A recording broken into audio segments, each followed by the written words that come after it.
హంగులతో తెలంగాణ శాసన మండలి భవనం ప్రారంభం. తెలంగాణ శాసనసభ ప్రాంగణంలోని చరిత్రాత్మక పాత అసెంబ్లీ భవనం ఇకపై శాసన మండలి లెజిస్లేటివ్ కౌన్సిల్గా సేవలు అందించనుంది. అత్యాధునిక హంగులతో ఆధునీకరించిన ఈ భవనాన్ని ఆదివారం ముఖ్యమంత్రి రేవంత్ రెడ్డి లాంఛనంగా ప్రారంభించారు.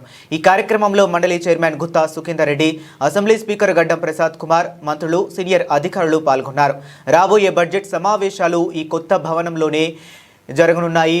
నిజాం కాలం నాటి ఇండో ఫారెన్సిక్ వాస్తు శైలిలో నిర్మితమైన ఈ భవనంలో గతంలో హైదరాబాద్ రాష్ట్ర అసెంబ్లీ, ఆ తర్వాత ఉమ్మడి ఏపీ అసెంబ్లీ సమావేశాలు జరిగాయి.